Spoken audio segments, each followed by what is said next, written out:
You nailed the interview. You got the job. Now comes the real test.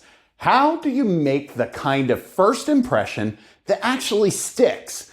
You know the feeling. You walk into the room or log into the Zoom, and instantly you ask yourself, do I sound confident? Do I come across as capable? Do they even remember my name? Speaking of which, I'm Derek Zardus from Bizz English, and today we're diving into 3 of my all-time favorite books to help you make a better first impression, connect with colleagues faster, and lead with presence in English, even if you're still figuring things out. Also, check out the description in the workbook for a full transcript with enhanced vocabulary, idioms, and more. These are the books I recommend to clients, friends, and honestly, I wish I had them when I was just starting out. Let's get into it. Book 1, How to Win Friends and Influence People by Dale Carnegie. This one might be nearly 100 years old, but it still hits like a bestseller today, and for good reason. Carnegie breaks down the art of being likable, persuasive, and trustworthy in a way that's incredibly simple and human. No manipulation, no tricks, just good communication. I recommend this to every English learner I coach because the language is direct, the tone is warm, and the skills, they're universal. Though I will say it is more from an American perspective.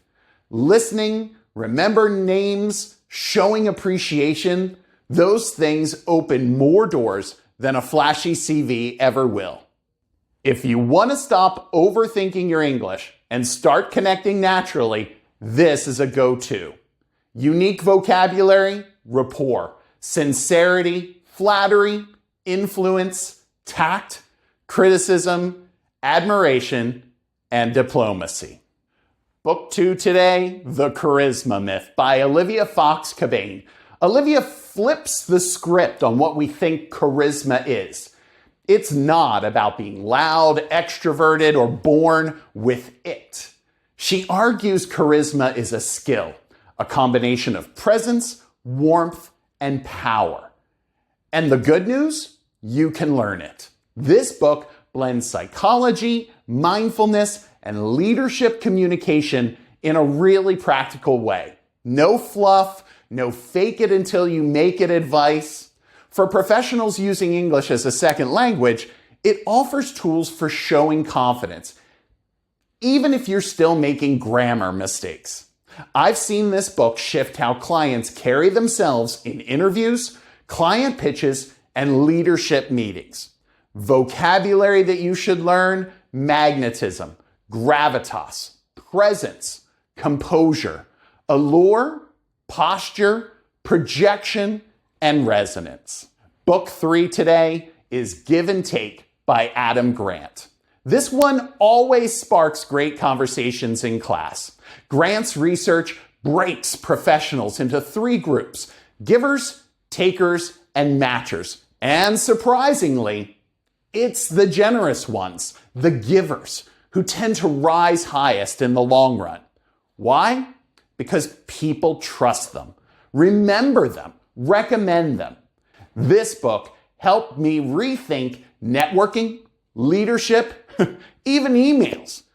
It's especially powerful for professionals early in their careers who want to build influence without showing off. Unique vocabulary, reciprocity, generosity, exploitation, networking, altruism, contribution, mentorship, and collaboration. All right, here come the tip-top tips. 3 from each book that you can use this week to leave a stronger impression in English. From How to Win Friends and Influence People.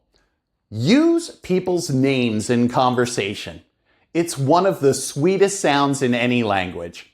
In English, just adding someone's name, "Thanks, Maria," or "Good idea, James," makes your communication more personable and memorable. Show genuine appreciation. Not flattery, real praise. Try something like, I noticed you handled that client call really smoothly. People remember appreciation more than approval. Ask more questions than you give answers. Carnegie reminds us, be genuinely curious. Instead of, here's how I do it, try, how do you usually approach this kind of project? This makes others feel valued and makes you sound more confident and collaborative. Next up, from the charisma myth. Firstly, pause before speaking. Sounds simple, right? But a 2-second pause before answering gives you control, helps you sound thoughtful, and shows confidence, even if your English isn't perfect. Second suggestion, use open posture and grounded body language. Keep your hands visible, shoulders open, and posture grounded. One client of mine called this his silent leadership pose, and it changed how his manager responded to him in meetings. Lastly, be fully present. This means no checking your phone during one-on-ones or multitasking on Zoom calls. Just being fully present, especially in English, makes people trust you more. The last tips are from Give and Take. Firstly, share useful resources. Found a helpful article or tool? Send it. Even just saying, I thought of you when I read this, builds goodwill. I've seen this tip land internships, mentorships, or even promotions. Secondly, make introductions. Introduce colleagues to each other, especially across departments or regions. You don't have to be a manager to build bridges. Lastly, offer help before being asked. You notice someone is overwhelmed? Say, hey, I have a free 5 minutes. Want me to take a look at that slide deck? Givers stand out because they notice before others do. Okay, let's make this real. Here are 3 journal questions to help you reflect and apply. What do I think people notice first about me in a professional setting? Which of the 3 books do I most need right now, and why? Who could I support this week? Whether you're stepping into your first big job or you just joined a new team, remember, your presence speaks before your words do. These 3 books from Carnegie, Cabane, and Grant offer powerful ways to lead with connection, not just credentials.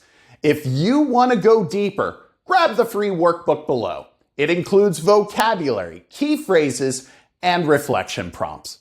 And if you're ready to build a version of yourself that's remembered for the right reasons, in English and in business, like, subscribe, reach out, and join us at Bizz English. Speak clearly, lead with presence, and leave the kind of impression that lasts.